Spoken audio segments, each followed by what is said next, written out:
The Catholics of Oz is brought to you by the Star Quest Production Network and is made possible by our many generous patrons. If you'd like to support the podcast, please visit sqpn.com/give. You're listening to episode 62 of The Catholics of Oz.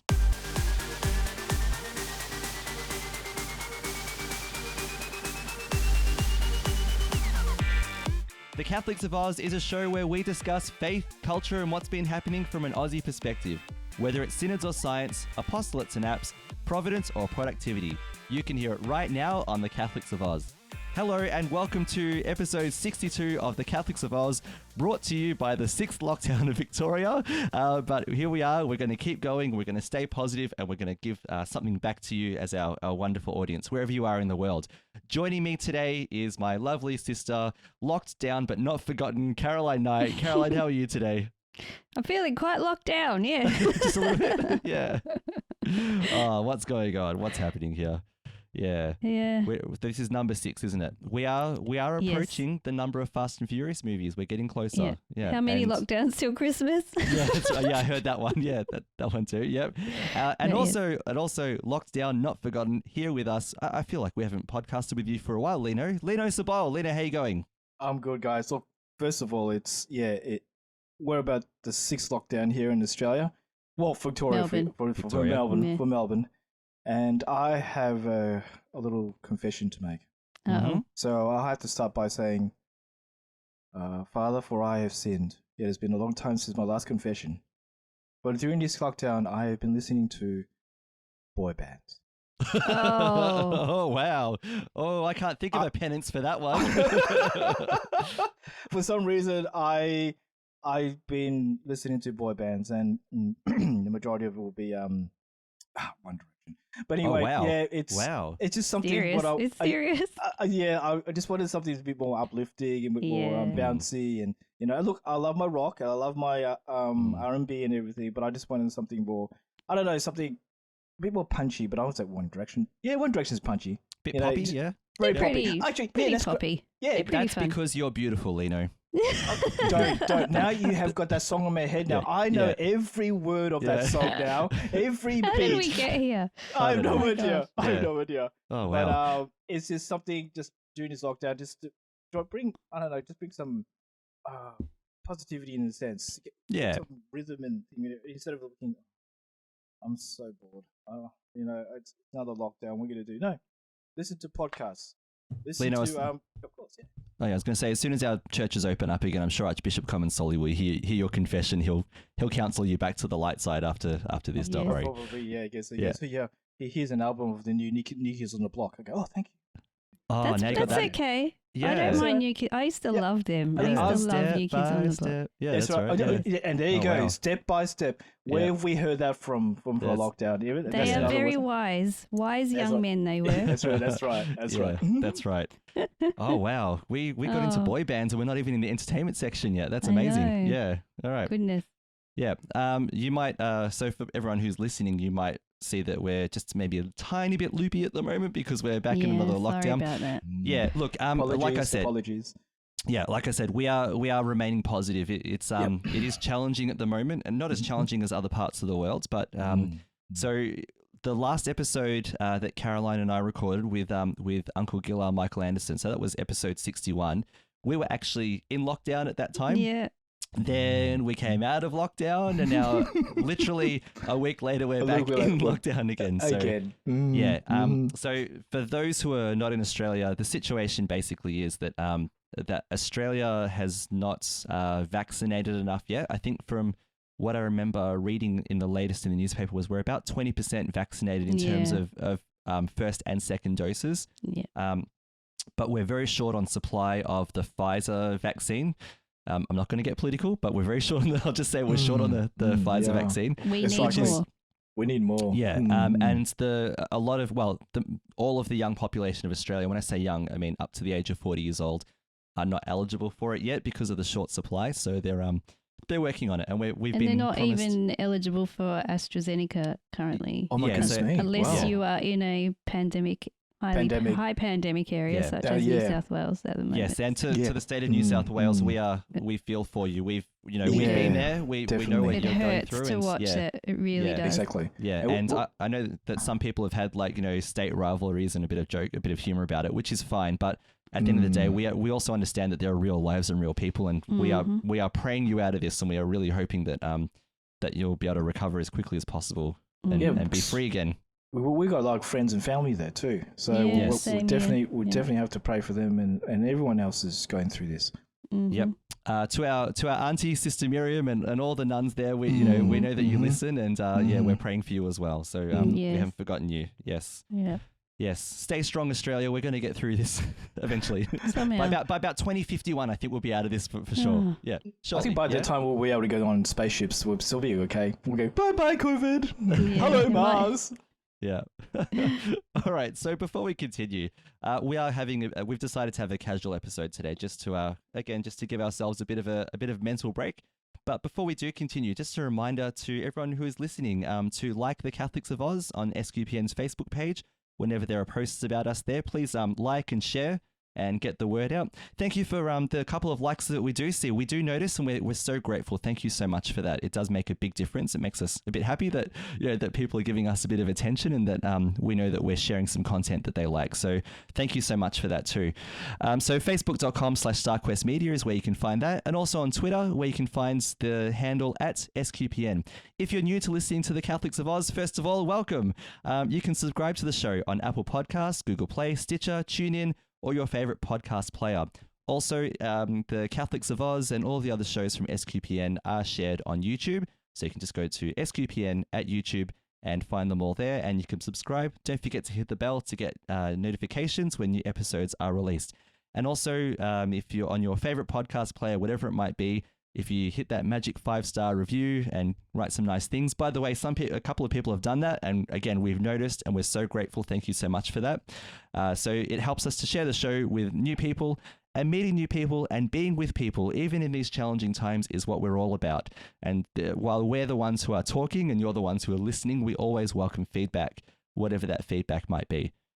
So let's move on. Have you guys been watching the Olympics? Caroline, you been watching the Olympics much? Oh, yeah, we've been watching it a lot. Olympic fever, isn't it? Yes, I've been really enjoying it while I work at home and on my days off while I do other things. I've just been really enjoying it. I think we need something like this at the moment while we're having these lockdowns in and out, and have to stay home, and then you can go out, and then you have to stay home again. So the Olympics have been really uplifting. Yeah, they've been very helpful. Yeah. Lino, what about yourself? How much Olympics have you been following recently? We just watched the soccer last time you were mentioning it with the Matildas, and I watched that, and then not much actually. They just bit of the cycling and a bit of the swimming, but not actually watching the event. It's got so many channels, so you can watch different sports, a bit here and there. So not as much, but reading it and listening to it on the radio, and reading it on the papers and seeing how they're going. And of course, Australia always dominates in the swimming. So I thought, that's awesome. And then when we come to track and field, oh gosh, okay, we have to get there. We'll get there soon, up and down for us, but we're doing very well. And I always go back to what's the Sydney? Yeah, Sydney 2000. Yes, the winner is Sydney, and Kathy Freeman's run. That was probably the most iconic sparring, run, and totally. And then when we see these other guys running, and they're doing so well, and I think we're reading in the paper about an Australian guy who was almost coming last. Actually, his mate was coming very well. I think he won bronze. I'm not 100% sure. Was it, guys? And his mate was coming last. So the guy who was coming last was coming behind him and egging him on. Of course, he was shouting at him, "Come on, you can do it! Yeah, you can do it!" So it was awesome. It was awesome. It was even though he was coming last, he was giving his mate a rev up and say, "Come on, keep on going," and it was so good. And I could see it. Yeah, when he got that bronze medal and he's lying on the ground, puffed out, his mate was like, "You did it! You did it! Come on!" Yeah, no, it was awesome. There's been a lot of mateship actually, a lot of good sportsmanship this Olympics. There's been so many examples. Been really nice to see it. Yeah. exactly. And I think that's an important thing on the world stage, is that when you're playing against your rivals, I mean, some of these teams are really competitive against each other, but there's so much respect. I was watching the Boomers. I'm so sad we lost the United States. Sorry, US listeners. I'm sure you're happy about it. Though, really. Come on. Well, you know what? The Boomers showed so much promise. We'd actually beaten the United States in the lead up to the Olympics and the warm-up. They played really well. They played super losing. well. Yeah, yes. Then, Great match. we had hope in that match because the in the first and second quarters, we were beating the United States. So we were 18 points up at one point. But then the US woke up in that second quarter. And then from there, for the rest of the match, we got wiped out. Yeah. I think they just teased us in the first one. They went, okay, now let's really play. Let's give the Aussies some hope. Yeah. All right, let's switch it on now. Boom. And then just slam dunks and 3 points. And yeah. But the previous match the Boomers played against, I think it was Argentina. So we were beating them pretty well. Like it was neck and neck for a while, but then the same thing. We got away with it like the United States did. But there was an Argentinian player whose name I can't remember now, but he was retiring at that match. So he came off for the last time, and everyone, including the Australian team, Australian coaches, everyone on the like on the court stopped and turned towards him and started clapping, round of applause and everything. And even after the match, there were hugs and, well done, congratulations. So there was a lot of sportsmanship, which has been good to see. Yeah. Exactly. Even amongst rivals who are competing for gold medals and whatever. So it's been good to see that. There was that case with the high jump where the two top people where they both couldn't do the last jump. It was too high, so the option was to share a gold, and they're like, "Yep, let's just share a gold." And they were so happy to just. They were like so happy for each other to share a gold. They didn't want to compete any further, and try for gold and silver. They were like, "No, we both have the gold," and they're both from completely different countries. It was really nice to see. Yeah, because you could have made it all about yourself. You said, "No, I want to be the clear, defined winner," but no, they decided to share it, which was great to see. Yeah, exactly. Share the prize. Nice. Yes, share the love. Yeah, share the love. Yeah, share the gold. Awesome. Yeah, I've been really enjoying it this year. This Olympics. It's just been awesome. The matches have been awesome to watch, like really nail biting, like, been on the edge of our seats at so many games, and I've just been really getting into it, and the sportsmanship has really shone out and been so good to watch. I just can't, I can only imagine if they had spectators there and people who actually go to the game. Yeah. It would have given, I'll give it an extra boost, but so far it's been awesome. Even though we have what is it called? Artificial sound? The artificial crowds. That was a bit jarring, actually, yes. Yeah, sometimes with the football it's the same. Whenever there's a goal, there's a bit of a delay. And it went, yes. And then whenever the guy, gets tackled, but it's the same. It's like the same sound on a loop. Yeah, but it's all right. There was a lot of cheering in a lot of houses around the whole world. So, exactly, that's right. I really think, cheering at him. Yeah. Me and my kids were jumping up and down, cheering and having fun whenever we got a medal in something. So we had a really fun. Awesome. That's it. When the Matildas, our women's soccer team, played against who did they play before we sadly lost to Sweden? I forgot the name of the country. How can we forget? I just know that they bet them. But we were no, it was the UK. And that was a nail biting match, elimination match. That was it. It was the last, because we went into extra time. And that's what you want in soccer, is extra time, because soccer is because it's not long enough. Yeah, it's not long enough. Yeah, but the last 15 minutes, I was standing in front of the TV, shouting at the TV. Like Isabel was telling me off I'm too loud because it was such an exciting match. Yeah, and we won it 4-3 in the end. Thankfully, it was so good. It was one of the best soccer matches I've seen in recent times. Yeah, I had so much fun watching that match too. It was so good. And you and I texting on the. We were texting like, goal! Yes, It's like, that's not a foul. What? That's not a penalty. The referee missed it. Ref bias. The ref is always biased against your team. That's always the way it is. Always. Every time. In soccer, it's always like that. Yeah. So why are we talking about the Olympics? I wanted to highlight that I think this has also been in some ways a very Catholic Olympics in a lot of ways, because we've had quite a few Catholic and Christian athletes who have been there and been very, very open about their faith. And it's been really great to see that. Lino, I'm trying to remember her name. In fact, I'm Googling it right now while I'm talking. But did you know about the Filipino woman, the weightlifter who won gold? Did you hear about her? I heard, the majority of it, what I saw was more boxing.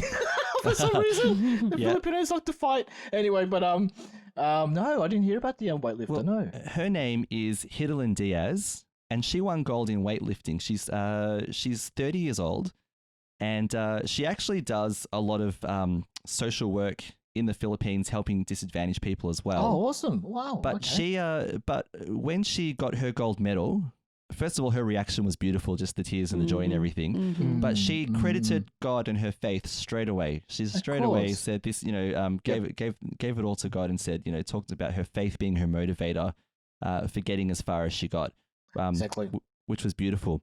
And if I move on, let's move on from the Philippines to the good old US of A. There's a couple there, and there is an Australian connection I'll get to later. So guys, I'll do a really quick survey of some of the Catholicism that was present at the Olympics.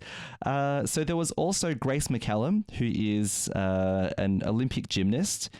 In her career so far, she's already won 2 gold medals at the World Championships, and she's earned 5 gold medals at the Pacific Rim and Pan American Championships in 2018.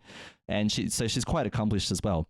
So she said when she was asked about her faith, she said, "Definitely whenever I have a rough day in the gym or competition, I just know that God gave me this talent. I need to use it and not waste it." And so she's talked about prayer. She keeps a pair of rosary beads with her as well. And her mother said about her rosary beads, she travels with those things to bring her peace and calm. Grace won't travel anywhere without them. So she really credits her Catholic faith for helping her to keep it real with her Olympics and with her sport. Moving on, a Christian woman. Her name is Tamara Mariama Mensa Stock. Sorry, long name. Took a while for me to get there. However, she's a wrestler from the United States, 28-year-old wrestler who won gold in the 68 kilogram category. So when she was interviewed, she said things like, so where is it? So it says here, before she faced Ukrainian Alla Cherkasova, who defeated her twice before in the semifinals, the devout Christian listened to "Get Your Blessing," and she said, "So I was like, I got to get my blessing. Go get it. Go get it. Go get your blessing," as it was reported in USA Today. She said, "I like to showcase what God's given me. So going out there and inflicting my will, it's fun." And after the win, she said, "I'm trying to send love to everyone. I'm like, love, all in one symbol. I'm just trying to throw out love as best as I can." And then she said, "By the grace of God, I'm able to move my feet." And then she expressed, her love of God, her love of country, draped herself in a US flag, as you do, so there's another beautiful expression of faith there. Simone Biles, another a Catholic gymnast. About that. Yeah. So yeah, she's Simone had a Biles. challenging journey, and I'm actually grateful for athletes who are open about their mental health, because this is something that really needs to be put out there. Because I think, I mean, look, this is just Lindsay talking, but I think there's still a stigma about mental health. Very much. And, exactly. And look, I know that there's been a lot of political applications to this whole thing, but it's really not necessary to link politics and mental health. Mental health just needs to be seen for what it is, and we can probably do a science episode at one point later on down the track, Caroline, about it too. But she spoke beautifully about her confirmation in a book that's coming up about her. She said this in her autobiography.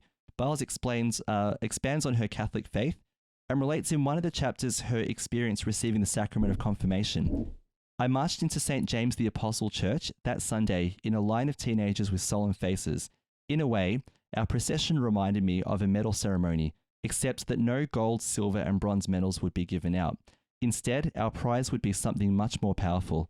In a few moments, each of us would bow our heads to receive the holy sacrament of confirmation."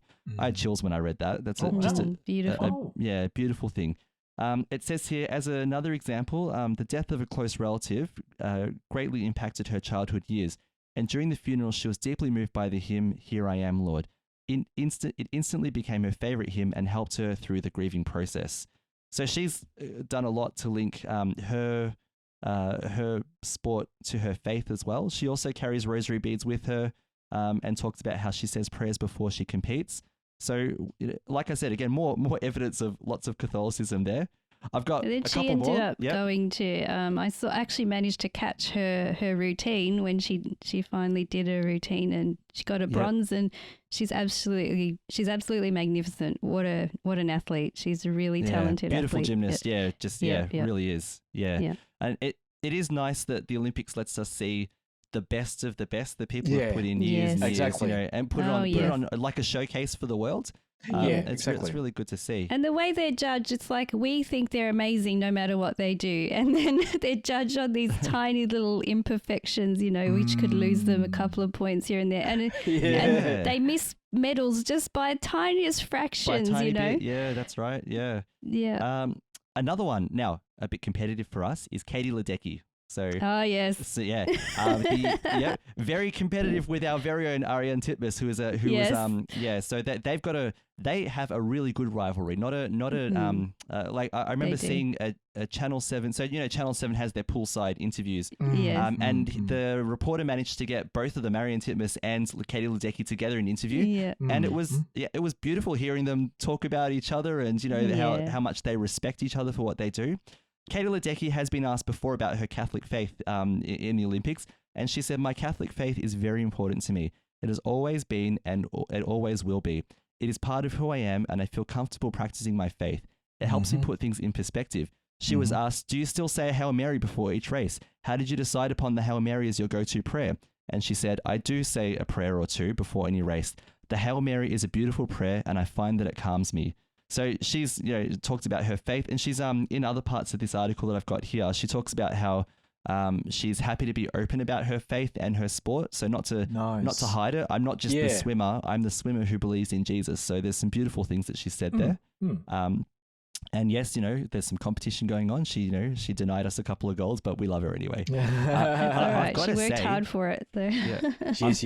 I've got to say, I'm not an expert on swimming, but her form in the pool, my goodness, so like just watching her swim is amazing. Like the way, I can't describe just how consistent she is and how strong she is in the pool. Is really amazing. So we've suddenly become experts, haven't we? Like, that's not a foul. What are you talking about? Come on. But even I was like, her strokes like this, or whatever. But they were amazing to watch, our swimmers. I'm so proud of the Australian team as well. Not just the swimming, but all of them. They all performed so well. Just amazing. Definitely. Yeah, I've got a couple more. Now, there are way more. So, for example, before I get to this last example, I saw lots of Jamaican runners and athletes making the sign of the cross and looking up to God, looking up to heaven before they would run and after they ran as well. Lots of other athletes who were outwardly making the sign of the cross. I saw quite a few signs of the cross, which is great. A lot. Yeah. So there was lots of evidence on hand there. There's this evangelization that the Olympics has been doing, whether it's intentional or not, it's evangelical anyway in a good sense. Exactly. Three of our Aussie soccer players as well, the Olyroos. Now, this is my heartbreak story, I think, because the Olyroos beat Argentina in their first round, and it was and you know what? It wasn't by fluke. As far as soccer goes, this was like they scored those 2 goals legitimately. Yeah, totally. It was really a really strong performance. They lost to in the second round. They lost to another country who I can't remember the name of now because it was so long ago. And it was a 1-0 loss, I think, but it was a respectable loss. They played really well. And then we played Egypt, who I think we should have beaten. However, I think, and here I am being an armchair expert again, but the thing is, but Graham Arnold, the coach, he started with a different lineup this time, and it was a very defensive lineup, and so we were playing defense in the first half, and of course, a bit defensive, and so Egypt scored a goal in the first half. They had confidence, and they scored another goal in the second half and beat us convincingly. Australia in the second half, they changed their tactics and went attacking, and they were attacking and hitting hard and putting pressure like they should have. But they didn't have 90 minutes of that. They only played 45 minutes. 45 minutes. Yeah. So if they played 90 minutes of like that, I think we would have seen something different. Having said that, we had three of the Olyroos in the soccer team. So it says we've got here goalkeeper. So we've got goalkeeper Jordan Holmes and Tom Glover. They both went to Aquinas College in New South Wales. And Cameron Devlin attended St. Patrick's College in suburban Sutherland. So a few of them have said different things. So Devlin said, being raised in my family where faith is greatly valued has been a great support for me and throughout the celebrations and challenges of my career. I trust in it to make right things happen in the future. So there's one. We have another one talking about, where am I? Here we go. So we've got here, however, we've got another one in the play saying, however, our faith gives both of us and Jordan a solid platform to build on. So all these different players talking about their faith. My faith is my rock, everything I do, and sport is no different, said another player. And we had one more, and it was a former Patrician Brothers College Fairfield student, and he was in the Australia's rugby 7 teams who got destroyed by Fiji, sadly, but still they played well. Fiji was very strong. Yeah, Fiji were powerful. They were a powerhouse of rugby. Very strong. Yeah. Yes. But also talking about faith and how important it is as well. So even Australia had a lot of Catholicism going on. He said, "I'm so grateful to have Jesus in my life. He's helped to get me in the blessed position I'm in today." So I think that the Olympics has been a good cause for evangelization, and I think it's been good to see a lot of faith openly on display, not just hidden, not just a quiet sign of the cross, under the armpit or something so no one can see. The quick one, yeah. The quick one you do at the restaurant. Yeah, they say, did anyone see me? No. Yeah. That is so true. That is so true. Yeah, and it's good for us mere mortals as well, just to see people being open about their faith, because we should be, shouldn't we? We shouldn't be afraid of who we are and the fact that we believe in Jesus in a place where not lots of other people do, but that's okay. I think if we talk about, for example, the Australian census has just happened, which I loved filling out. It was great fun. I've done mine, but I don't know where Bernadette's done her side of it. I had to talk to her about it. The Great Australian Survey, something like that. Yeah. However, but the thing is, there was a big push like there has been for the last couple of censuses or censi, whatever you want to call it. Where there's been a big push, write no religion. If you haven't been to church in a while, write no religion. Everyone's been like, But the thing is, I think that it's good for people in Australia to say, actually, no, I'm Catholic, and to not be afraid of it, and to because I think we need to challenge these voices that want to secularize Australia by diminishing faith, and it's not. I don't believe it. We need to be combative about it. We just, I think it wouldn't be an issue if Catholics were just strong about their convictions, like not afraid to say, yeah, I'm Catholic. I believe in Jesus. Exactly. How was your day? There's true. nothing. That's true. Yeah, it almost, in some sense, and I feel it too. Sometimes when people ask you, it almost feels like a sense of embarrassment in a way. And I don't feel embarrassed of Jesus. I feel embarrassed that I might be the only one in the group who's going to say, "Yeah, I believe in Jesus." But but at the same time, it's nothing to be worried about. Yesterday, I was leading a prayer for our staff online because we're in lockdown. And so at my school, we have our first Friday prayers. I think I mentioned this before. And so this is where, so every morning briefing we have, there's prayer at the beginning, but on the first Friday, we have like a special extended prayer. So I used this Sunday's gospel. Now, for those listening, it's going to be a couple of weeks ago, but this Sunday's gospel about the transfiguration. And I thought, well, you know what? I'm reading the gospel. I might as well, preach, do some lay preaching. So I spoke for a couple of minutes about how the gospel can be applied to our lives as teachers as well. So, and I wasn't afraid to talk about Jesus and share some faith as well. And I think that's how you demystify it too. Instead of being afraid of it, it's just talk about it. For sure. I was going to say, not like it's part of your life. Talk about it because it is part of your life. Yeah, and I think the Olympics has given us that too. Yeah. Anyway, I'll get off my gold medal platform now. We'll move on. It's been awesome.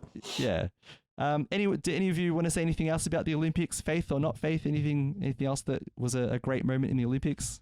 Oh, I just thought it was nice to see people openly making the sign of the cross. I did notice it quite often, and the cameras didn't quickly turn away from it when they did it, so it was good. I think it's more the countries that we know that are very dominant in the Catholic faith. The South Americans and Spain, all those other sort of very strong Catholic countries that you see that they do sign a cross before they enter the pitch or do whatever they do. Just as a bit of a sidetrack, because from the AFL's point of view, I've only known one person and I can't remember his name. He used to play for Adelaide, or still playing for Adelaide. He used to kneel on one knee, and so do the sign of the cross before he went onto the ground. Wow! And that's probably the only. I don't know a lot of AFL history, but that's the only AFL player I know who lets everyone know that he's Christian. He's not Catholic, but he's Christian, and he's not afraid to let people know that. And I think I'll look it up. He used to play for Adelaide Crows, so I'll have to type it in and everything and see where he is and how he's doing and everything. But I haven't heard much from him that much. But sadly, I'm not. Oh yeah, sadly, that's probably the only player who's already expressed his Catholic. I'm not Catholic, but his Christian faith. Yeah, I do know, Lino, that we had some Catholic AFL players at World Youth Day in 2008. Oh, okay. Yeah, and they were used prominently for promotion and things like that. So they're out there. Yeah, that's true. They do exist. Yeah. Yeah. But it's like a lot of sport, and they do that. And I'm not gonna make a negativity about it, but it's just I feel like gripe about it is when people in the media they say, "Oh, why is he doing this? You should be doing this," and all that stuff. Bring it down to them. It's like, what? Really? Look, when people comment about it, all I hear is blah blah blah blah blah. Oh, that's correct. And you know what, Lino? The good thing is they're talking about it. They commented on it, so it doesn't matter what they've said about it. The fact is, it's just been put onto the news. And they're not just going to get rid of us Catholics by putting us down, because that just kind of makes us stronger. So we're kind of used to it. Yeah. Okay, make a comment. All right. You're lost, whatever. It's not only Catholics. Jesus loves you. Any Christians, whoever, trying to cross before entering onto the field or whatever they do. But it's okay for a player who gets paid $1 million on getting on the court or anything. Yeah. Not per person. Oh, who's this player? Oh, he didn't do well in the game. Let's have a go at him. It's so negative in that sense. But it's great to see in the Olympics they do that. They come on and express their Christianity, and it's awesome. And what thing about Olympics is, it involves everyone from every faith, every creed, every race. That's a beautiful thing. Yeah. That's so important. Yeah. They may compete on the field, trying to win gold and everything for them. Well, not for themselves, for their country and everything. But in the end, there's sportsmanship is there. They see people, like you said, the guy was on the ground and he grabbed him up with his hand and he lifted him up, and every one of them did it. Yes. There was someone on the floor, there was another teammate will come up from another country or grab the other guy up and give him a hug. That's a great thing about Olympics, and it's great it was going to happen this year. Well, I don't think it was going to happen this year. I think it was going to be pushed again, but thank goodness it happened for this thing. Well, Lino, you just channeled your inner Bruce McAvaney then with that commentary. Very good. Sorry about that. Yeah. No, it's good. No, it's good. For a second there, when you talked about the footy, I thought we'd just become the Footy Classified podcast. Anyway, that's beautiful commentary, Lino. Thank you so much for that. Let's roll on, because Caroline, it's time for us to talk about science. We may be having a casual episode. We're not letting the science go, and you got some pretty cool stuff to talk about. So, Caroline, let's get started on talking about science. And first of all, Caroline, what does make an astronaut, aka billionaires in space? That's exactly how I wrote it. That's how I read it, yeah. Funny that. So, guys, what do you normally think of when you hear the word astronaut? Just a quick run around. NASA. Wearing a 20-kilo suit? Is that in space? Uh-huh. All of the above. Yep. Doing all the testing, like you're on those little rotating things going round and round. Centrifuge. Is that gravity. What it's called? Yeah. Totally. Teaching yourself gravity. Yep, for sure. NASA and everything that NASA does. Yeah. Yeah, totally. So for me, first thing I think of is Buzz Aldrin, Mike Collins, Neil Armstrong, guys who went to the moon. A couple of them walked on the moon. Pretty big deal. Yeah. Nice. Astronaut Scott Kelly, who was a guy who spent one whole year in the International Space Station. Yes. Wow. Those are astronauts. Everyone who's kind of taken part in space missions. you've been on a rocket for some reason, you've gone up, you performed some kind of activity like testing out equipment for systems, testing out new equipment that can be used for future missions. Like I mentioned, going to the moon, performing experiments, all this kind of thing. Flying in a space shuttle. What about billionaires who build their own spacecraft, ride a distance off the Earth into weightlessness and spend a little while there? Okay. Well, now let's get into this. Yeah. Can I jump in? So I saw there's a comic that comes out every day. It's like this, rocket, kind of base comic, and it's the International Space Station and one of the Crew Dragon capsules, and they're having a chat, and the International Space Station sees Richard Branson's Unity for a second, then it disappears, and it says to the capsule, "Did you see that?" And he goes, "See what?" And then Jeff Bezos's capsule comes up and goes, "There it goes again." And the capsule says, "I think you need to get your eyes checked because they're up and down so quickly." So funny. Yeah. Makes no sense. Yeah. Okay, so let's explore this a little bit, okay? So recently, we know that Richard Branson took a ride on his Virgin Galactic craft. So it was the VMS Eve with a little VSS Unity attached, and that launched on July 11th with Richard Branson in there, aka astronaut 001. And 3 other employers who were 002, astronaut 003, and astronaut 004. Okay. And so this is a craft, it's like a big aircraft and then a smaller craft in the middle which has rockets on it. And we had 2 pilots in the aircraft and they flew up to about 40,000 feet. And then the rocket, the VMS Unity, fired its rockets and accelerated to 3 times the speed of sound, climbed to the edge of space at about 282,000 feet above Earth. And then at this point, Richard Branson and crew were weightless and spent a few minutes in space. I couldn't get the exact number of minutes because it would vary between articles, but they spent a few minutes in space. And then after that, the vehicle glided down through the atmosphere, landed back to Earth at Spaceport America. So that's example number 1. Second billionaire, Jeff Bezos, who a lot of us know about too, founder of Amazon, etc. I'm so grateful for next day delivery. I just want to say.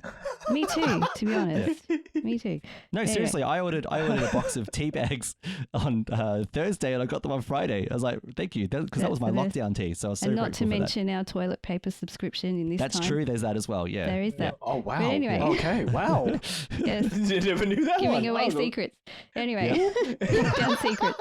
Pulling back the curtain, people. Here we go. That's it. It's all coming out now. Anyway, back to this. So Jeff Bezos, he launched his aircraft, which was called the New Shepard, on the 52nd anniversary of the Apollo 11 moon landing on the 20th of July. His craft is more traditional, so it's a rocket and capsule setup.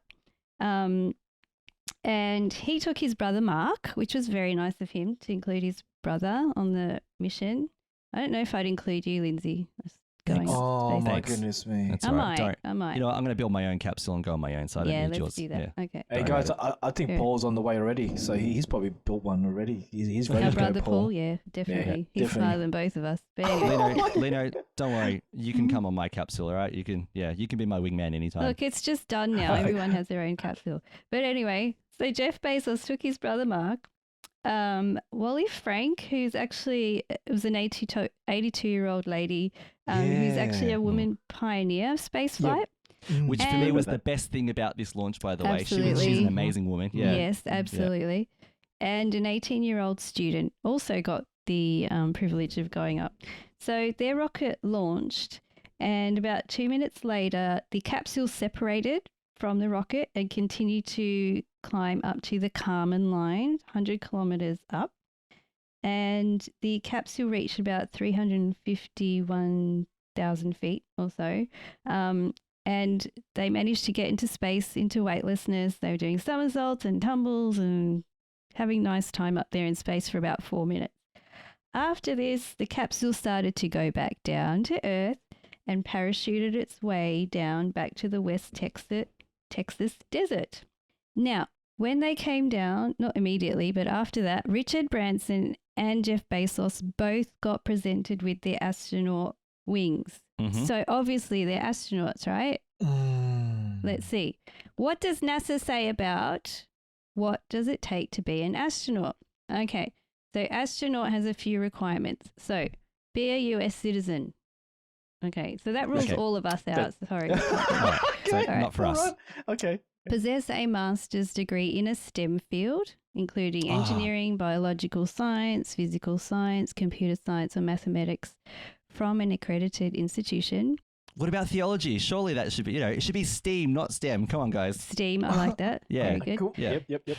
Have at least 2 years of related professional experience obtained after degree completion, or at least 1,000 hours pilot in command time of a jet aircraft. That's definitely give me that one. Yep. Yeah. So Tom Cruise is good so far. Yep. Yes, he is. Doesn't mention if you have to be good looking or not. True. That's true. Be able to pass the NASA long duration flight astronaut physical. So according to NASA, perhaps not. Okay. Yeah.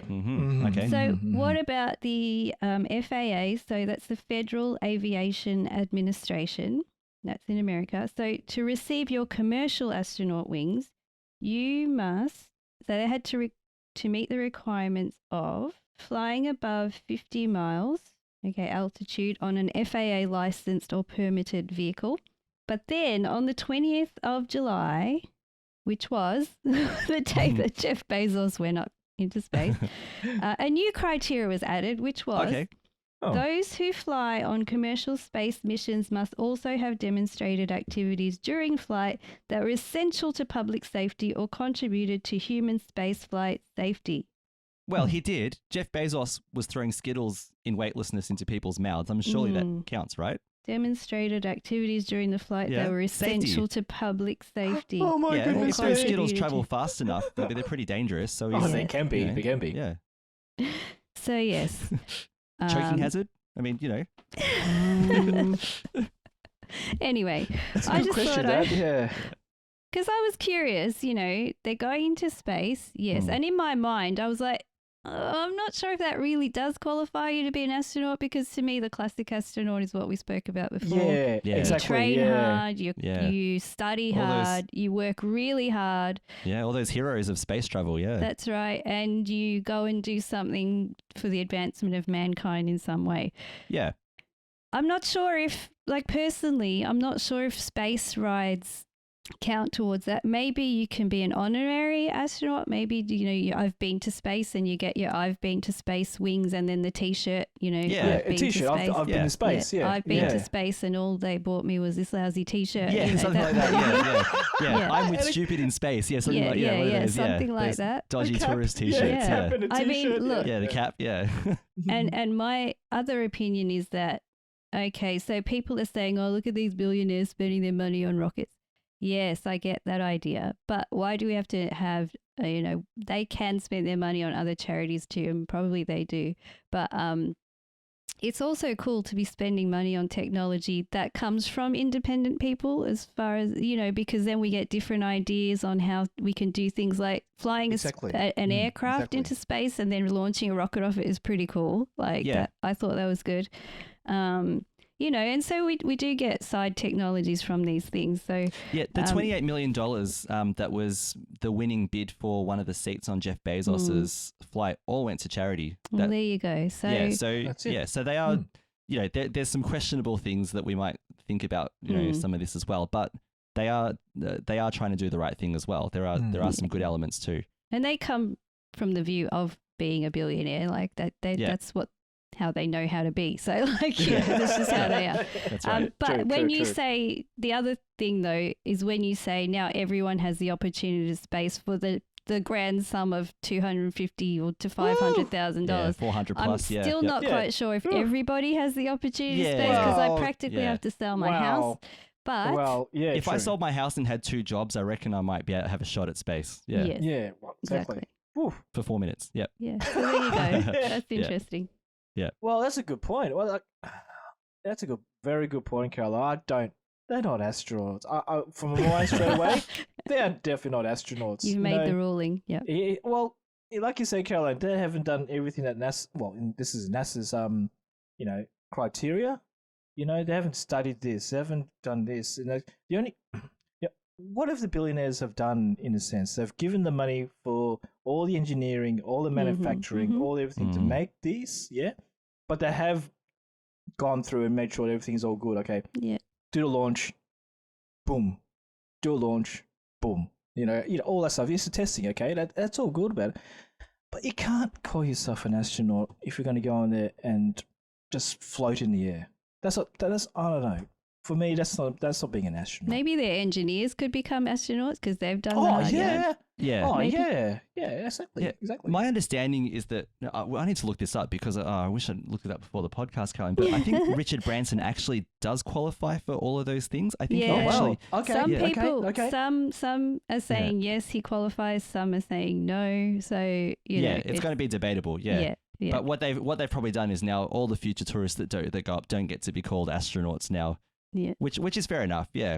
I mean, if you go up in a ride or in an aircraft, are you called a pilot? I mean, Yeah, that's right. Exactly. Yeah. I'm a pilot. Yeah. That's right. Well, that's true too, isn't it? Yeah. I'm an atmosphereer. Yeah. I don't know. Yeah. That's good. Anyway. That's a good point. Don't think about it too much, Lino. No. No, I just thought, you know what? I am not. I had the debate in my head, and I wanted to look this up a little further, and No, that makes a good. Yeah. just open the discussion. Yeah. Why not? No, that's. I just think they're definitely not astronauts. Yeah. I mean, it was pilots. Yeah. It was interesting, the messaging, though, because Richard Branson went up, and I thought his was a bit inspiring because he, sitting in his chairs, looking down at Earth, going, for all the children who are watching this, I was a child with a dream. You can achieve your dream. It was great. Jeff Bezos was like, hey, open your mouth and see if you can catch the skittle. I mean, there was a bit of catch a skittle. Definitely inspiration. Like, I mean, I saw Richard Branson's thing, and he was very advertisey about it as well, and stuff. But he has a point because he has always wanted to go to space, and he managed to do it, which is great, Yeah, So. There's always going to be some advertising. Like, for example, the bicycle ride that not Jeff Bezos, that Richard Branson took before the flight that was filmed didn't actually happen. So that was all. So there's a bit of narrative that's created as well. It's a bit of reality TV going on there. It's like, you get voted off the rocket, whatever it might be. Yeah. Nevertheless, still achievements. They still were independent companies that managed to get to space, launch people to space, and get them back down to Earth safely, which is a big deal. Like, it's a big achievement. So and more competition. More competition in new industry is very important too, because it does eventually make it cheaper for everyone. This potentially could, now hopefully in our lifetime, who knows, but it could become a new mode of intercontinental travel as well. That's what I was thinking. Much faster. If we could get to Malta very quickly to see our relatives, rather than spending 2 days having to travel halfway around the Earth, exactly, we could just get on a plane, be there in maybe a couple of hours. That's right. Yeah. So. Yep. Elon Musk's Starship is I think has ambitions to be something like that as well. Suborbital intercontinental flights as well. So we'll see. Yeah. Yeah. Hope they do it before we get too old to. That's right. Yeah. Do it. Yeah. Anyways.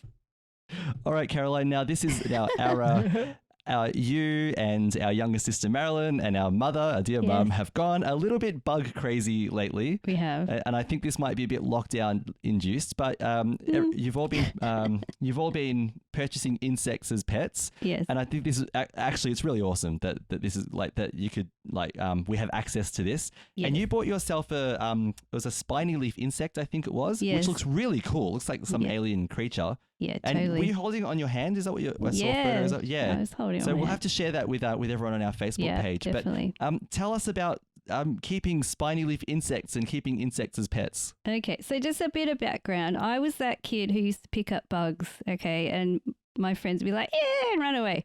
So especially praying mantis. Yeah. Yeah, I can remember Caroline doing it back in school. Yeah. Don't you remember we used to run around on the playground and I used to be, So I was that weird girl. Awesome. But We'll able to grab okay. things, without getting into trouble. Don't touch that. It's all dirty. Damn it. It's like, now it's like, oh.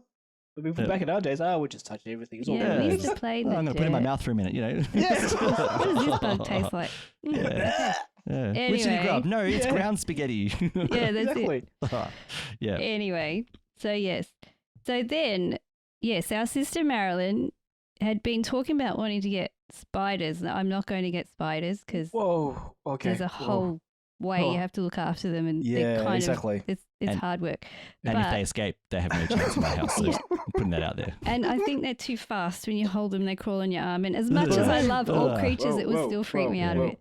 Just a bit, Hear that? Every listener just got the heebie-jeebies. Sorry about that. A bit too graphic. But anyway, but she did show me the website where she was getting her spiders from. And then I went to the other section. I'm like, oh, look at these. And I was like, I've always been fascinated by the, stick insects and things. And I saw a spiny leaf insect, which I have seen in pictures before.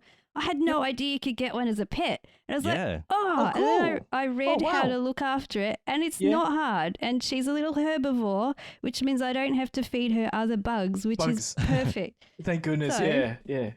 Anyway, so let's talk about her a little bit, hey? Yes. Has she got a name? Okay, she does.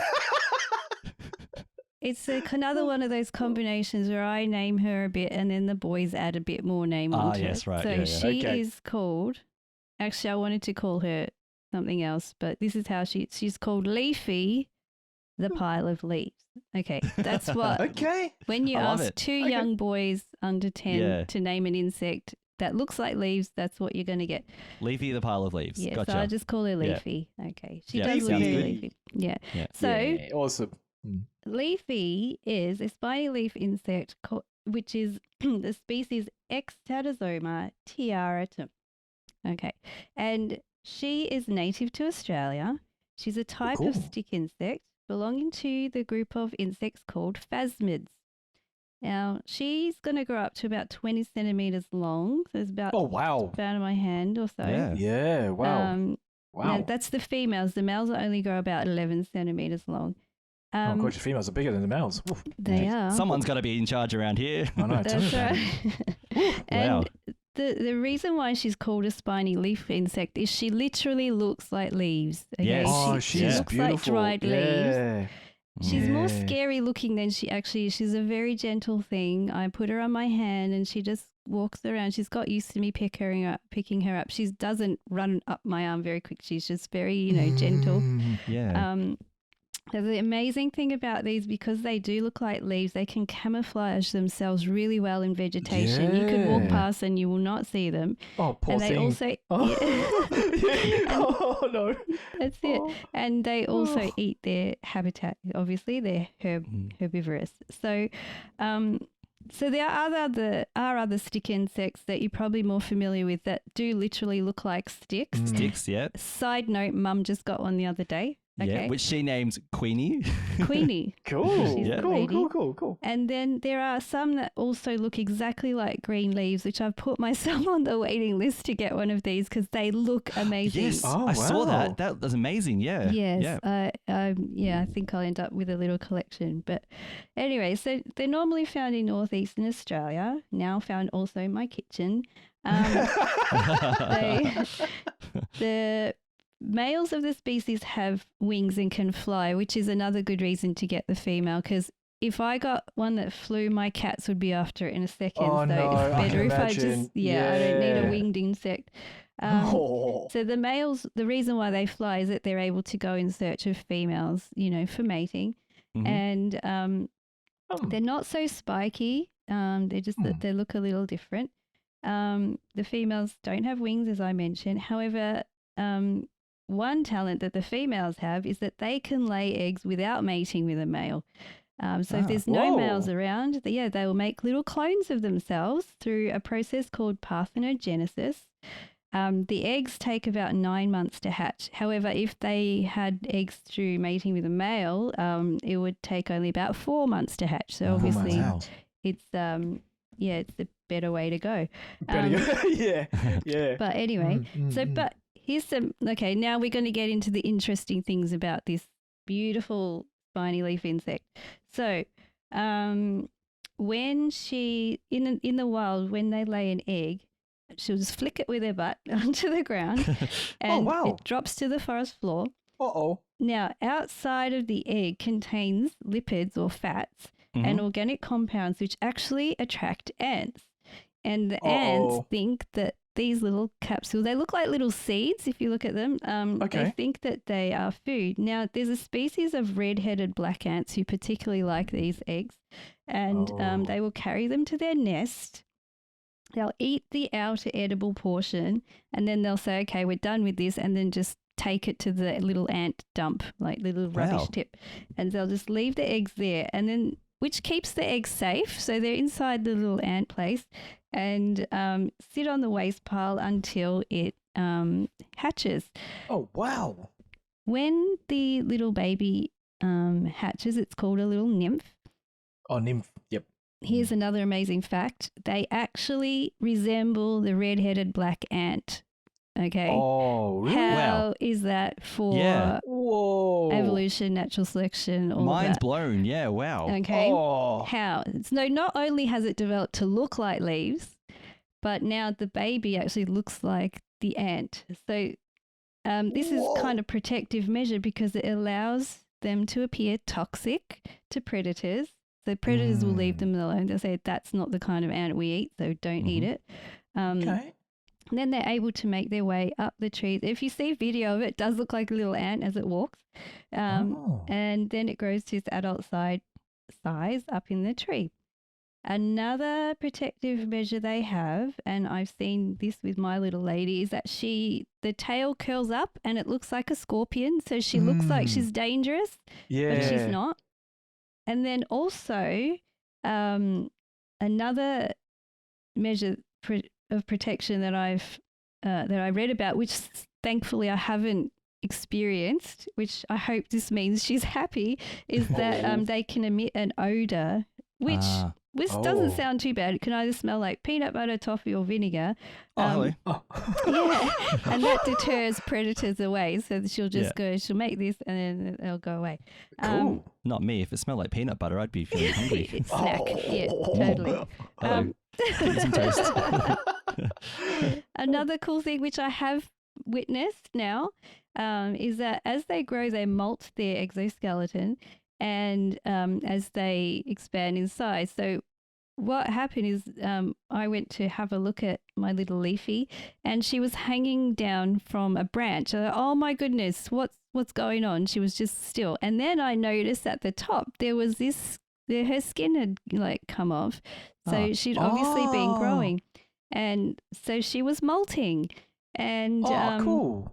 Yeah, so she's going to take about, she's only young, so she's going to take about 6 months to grow, and she's going to molt about 6 times till she reaches her adult size.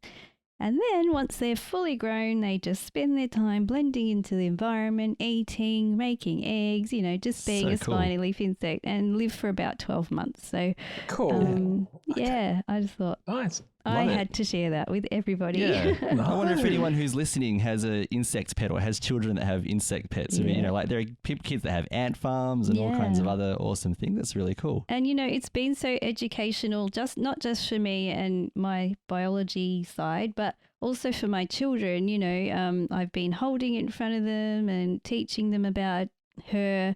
And she's a completely, obviously not a common insect we see around the place. So it's really, she's really interesting. That is true. And also I think kids, people in general have this fear of bugs, fear of insects, which we don't really need to have. So it's another way of connecting ourselves with nature and not being afraid of it, but being with it. So cool. Oh, wow.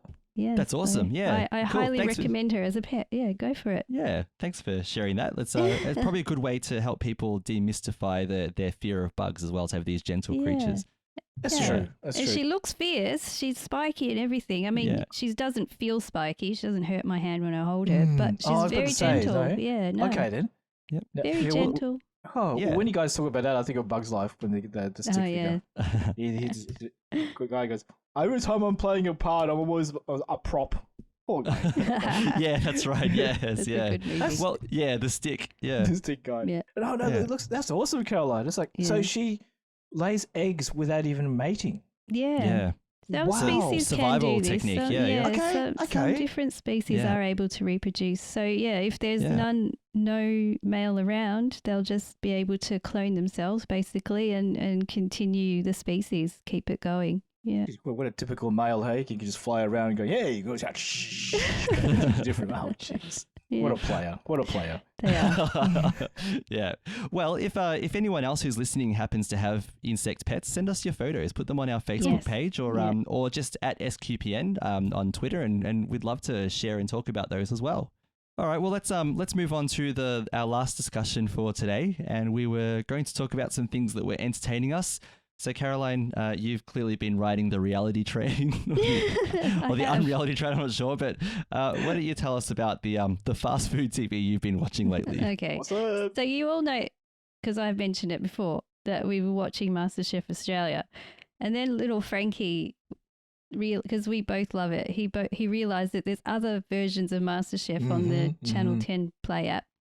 And he's like, oh, MasterChef USA. So we watched MasterChef USA, which is so good. It's so different to MasterChef Okay. Australia. Is this with Gordon Ramsay? Is he still in that Gordon one? Ramsay. Yeah. This But was he's a bit series nicer. 10. He's a lot nicer. He only threw food once.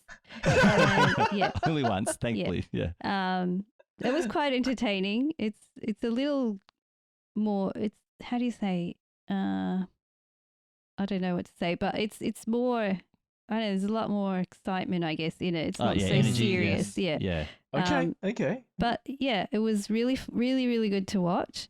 So we watched that, and then okay. So Netflix has this series that I enjoy watching. Don't judge me, but it's from the UK, and it's a makeup artist competition. There's a group of young artists who want to get into the industry, become a makeup artist for video shoots, models, TV series, whatever.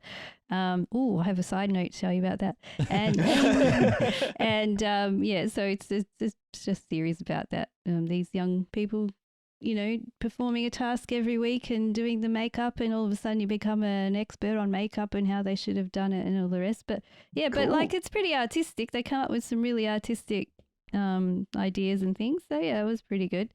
Interesting. Yeah. Your face is a canvas. That's you know? right. That's right. And as a side note, I think I texted this to you guys yesterday. So my husband was doing a a video shoot for their latest album, their song, in New Zealand, and their makeup artist was in charge of a team doing the prosthetics on the Lord of the Rings series. Oh, wow. And she was working on the orcs, and they just wrapped up filming for 10 months, and they've gone ahead and done my husband's makeup. So how's that? That's probably like people have been trying to get inside info on that series. So now we know there's orcs, There's orcs. Yeah. And when I say my husband's makeup, I mean like, just to look natural, not not to look like an orc. Yeah, that's right. Yeah. not like Kiss makeup or anything like that. Right, yeah. It's not that kind of rock band, but yeah. Yeah. Not the glam rock type. Yeah. Not glam rock, as much as I wouldn't mind. Yeah, we're in lockdown. Yep. Yeah. Sorry, it all comes out in lockdown. That's but all right. Yeah. Cool. All right, well, Lino, we were joking about this a couple episodes ago, anticipating, He-Man coming out on Netflix. You did, Matt. I've only watched one episode so far, because I've been focusing on the other show that I'll talk about soon. But tell us about He-Man. How did it go? Was it 4 episodes for the first part, or? We just went for 5 episodes. Okay. So, yeah. So the first episode sort of introduced you. Well, it sort of came back to the original and tell you how they, got together and not got together, but it's like the 80s. You get all adventure days and this happens, and then later on, during the other episodes, it goes into a bit of a different journey. I won't say too much about it, but it ended up doing well. Mark Hamill, He is Skeletor. I totally forgot about it, but he did so well in that. Yeah. I cannot remember the actor who played Cersei in Game of Thrones. She was in that. She was the evil witch in there. And the guy who plays I'm so bad at character names, guys. Sorry. The guy he makes all the tech stuff. The guy with the helmet and he shoots lasers and everything. The voice of that guy, he was in Game of Thrones too. So there's a few voice actors in it, but story wise and everything, it was great. There's a few moments and scary moments for some of the kids. There was an episode about fear, so that was a bit. I would imagine that being a bit scary for kids. But besides that, it was a good story. I mean, great series to watch. Even though it just went for 5 episodes, I think they just wanted to pilot it. You know what I mean, guys? Yeah. Just to test the waters and see how they go and get the comments and reviews and see if we can make another one. So yeah, that was great. Like I said in the start of this podcast, I had a confession that I've been listening to boy bands.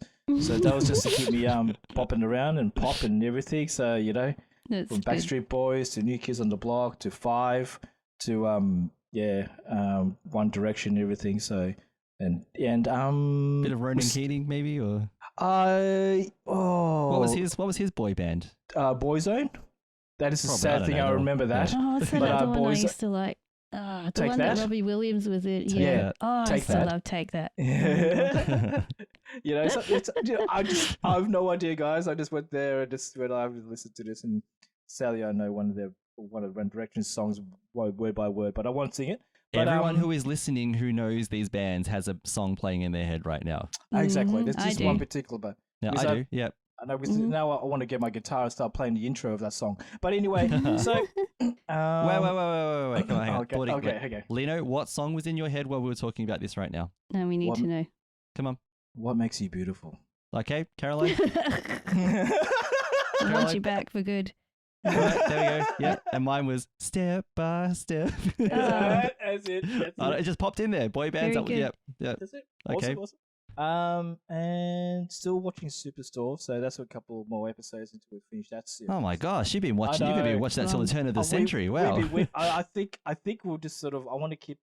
Stop that for a bit. I think it's not going stale. You know what I mean, guys? It's going okay. This is just happening. It's not sort of going forward, and I think it's not. That's why it didn't last for the 7th season.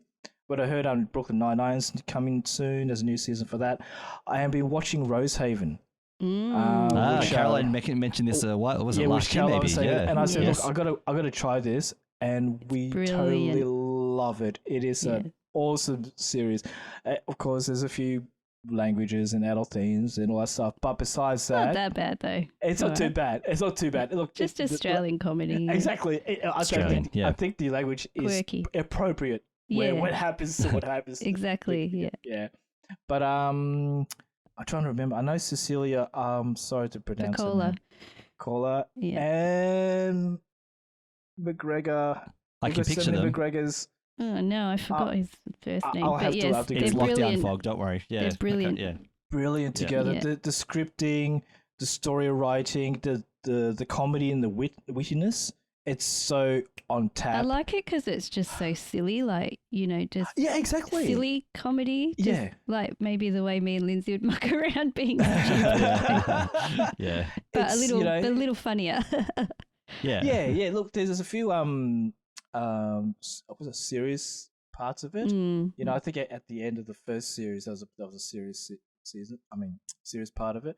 And what I loved about it is every time I say his name, hey daddy, it's Daniel. I said, where are you coming from? I'll just come from the main line. What, you couldn't hack it? You hack it all the time. So it's very Aussie. Yeah, very Aussie, and it's so well done. And we can't wait to watch the other season. I'm sorry, iView, guys, please, you got to do something about it. I don't know, maybe because it's the PlayStation, because we play for the PlayStation. I played it for the iPad, and it's no problem. So maybe it's the PlayStation. Could be the PlayStation. Maybe the PlayStation. So yeah, but we watched it on the iPad, and we just went 3 or 4 episodes, boom, just to see it. But it's such a great series. So that's what we've been up to. And they've got Series 3 coming out. I think the new episode landed. Awesome. Watch Yeah, It's it the as well. I final haven't watched season it. of this show. Final season, yeah. 5 seasons. Unfortunately, because it's so good. 5. Yes. Yeah. Oh, it is so Yeah. good. Yeah. Yeah. I've got 2 to mention. The first one is The Bad Batch, which is like the continuation of the Clone Wars, Star Wars, on Disney Plus. I won't say much about it because spoiler alerts and things, but I've really enjoyed the series. It kind of ebbs and flows between the big overall storyline that they're getting at and these little episodes of people call them filler. I don't think that's necessarily fair. Because there is some character growth going on in these episodes, and they're just like adventure episodes. You have to remember it's a kids show as well, not just for the adults, although the adults love it. But yeah, and it's been great because they tell this story. The series about this story about these 4 clones who had their or 5 clones, sorry, no, 4 clones plus a guy who joins later on. Long story. Anyway, but the point is that these clones had one particular ability enhanced, so they're considered defective in the sense that they're not like the regs or the normal clones that you see. So one is strong in being a leader, and like a tracker. One is like a heavy weapons guy. You know the story about how they do these kinds of things. One's a tech guy, one's a sniper, that kind of stuff. But I like the character development. And then there's a young girl who's also a clone, whose name is Omega, and she's also really important. And her ability is, I think, to be a tactician. There's a game where there's an episode where she's recruited into playing some gambling game, and she ends up winning for everyone because she's because she's a tactician, things like that. But it weaves in and out of the big storyline that's happening. But there's some great character conflicts, which I can't really go into without spoiling it. But there's some conflicts between inside the group as well. That's really dynamic. And I just watched the second last episode, and there was this big twist that you find out about one of the characters who's been on the outer of everyone else. And it was a really interesting twist and an amazing way that they did it, because we assume so many things about this character and why he's different from the other clones for whatever reason. But actually, there's a reason why he's different, and it's actually really sinister. But it's really good. It's really good overall. It shows the development of the Empire. It's showing sort of the early genesis of stormtroopers, the transition from clones to stormtroopers. And it just shows the Empire taking grip of all these planets and systems, and people not being able to do much about it. I've really enjoyed it for that. So I'm looking forward to the last episode, and I've really fallen in love with it. I loved the Clone Wars, and I don't know what it is about the Bad Batch that is so endearing to me, but I really like the characters, and I like what they've done with it. And the other one is not on a streaming service, and we were joking about it for the podcast. It's called Meanwhile in Australia, and it stars Jimmy Rees. He's got his own little YouTube channel. Oh my gosh! And basically, Kills Jimmy me. Rees, for any Australians who know the children's show on ABC called Giggle and Hoot, he was Giggle. It was this great kids show Giggle. where Jimmy Giggle, yep. And so what Jimmy Rees has done post Giggle and Hoot now is he's doing all these YouTube videos where he plays different characters, and he needs to get the gold medal for lockdown humor. I think he's hit the nail on the head almost every time.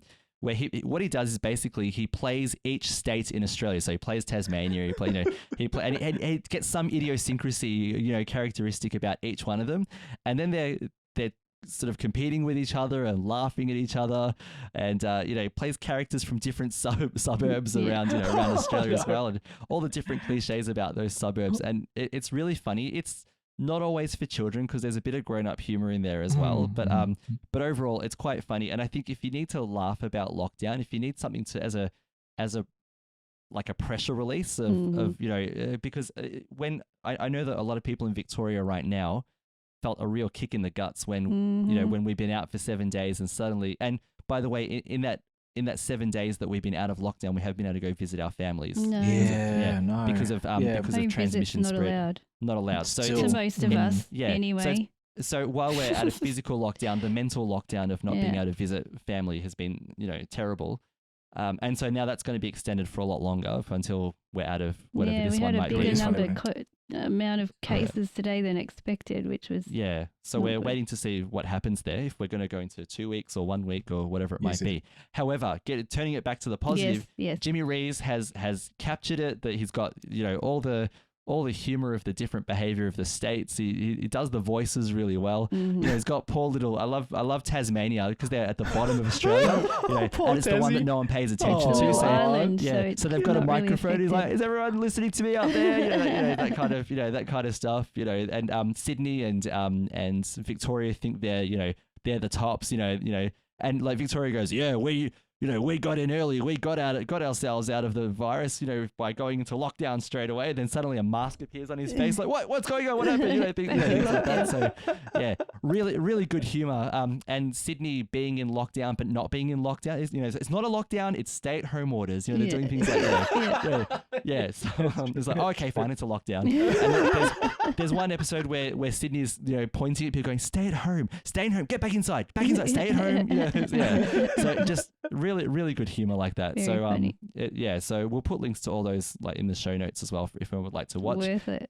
For our American listeners, I'm not sure if you'll get the humor, but if you want a taste of Australian humor, if you want to go, what's this all about? We'll Lucky share we that don't too. have 50 odd states that he has to mimic. We've only got imagine doing that. Yeah. Wow. Yeah. 50. That'd be really hard. Wow. Yeah. Well, wow. there might be a potential for some American comedians to have a go at doing that. That would be funny. I would be surprised. I would be surprised.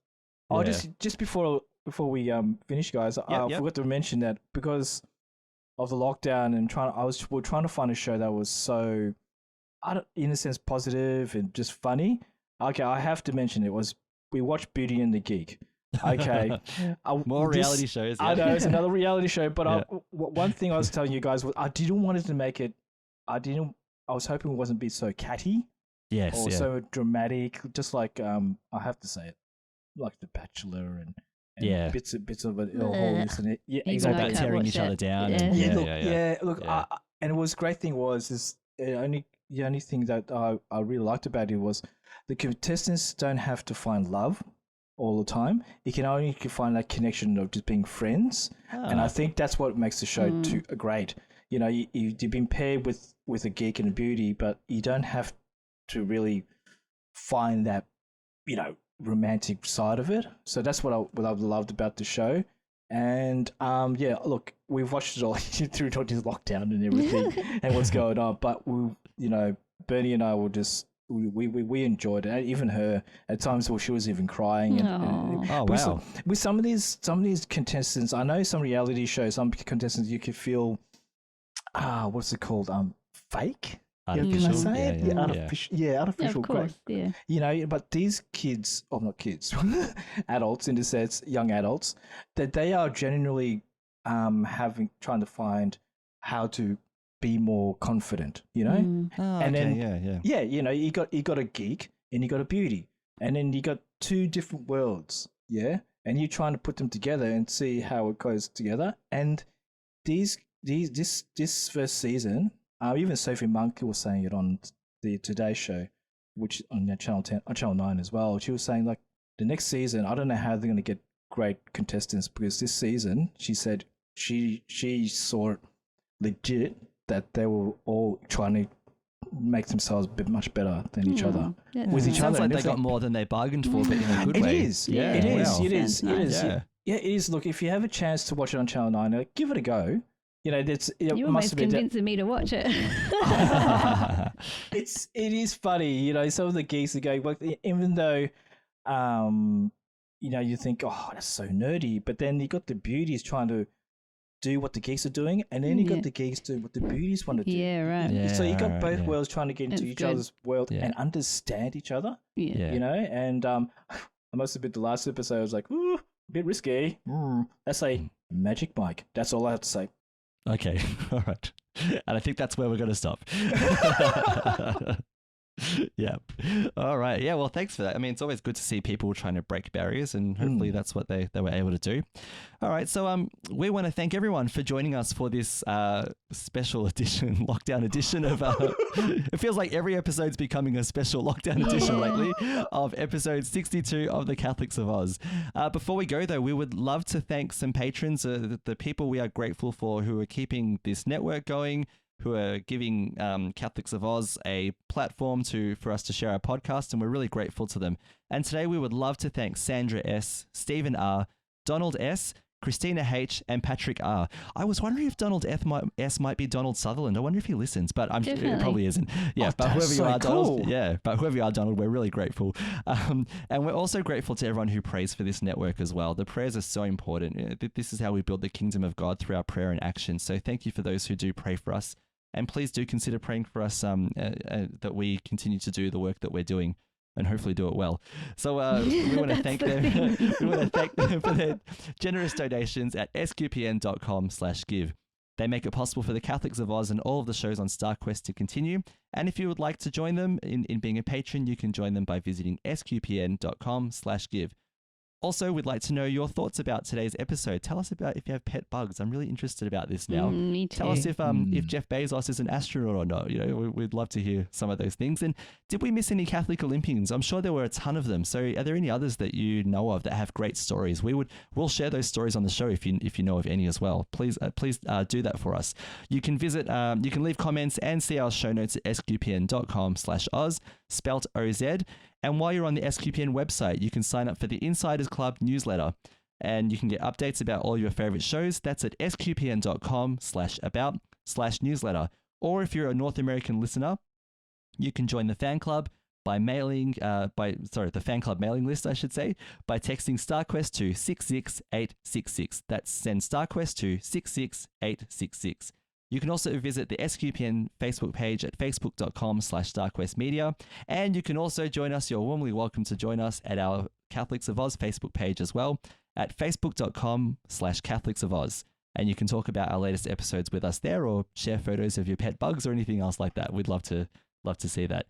You can also reach us at catholics-of-oz@sqpn.com. Caroline, thank you so much for being on the show today. Thank you, guys.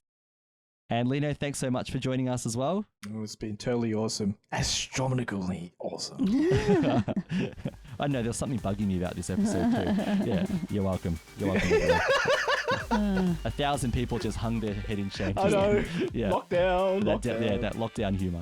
Yep. And once again, I'm Lindsay Sant, and thank you so much for joining us on episode 62 of The Catholics of Oz on StarQuest.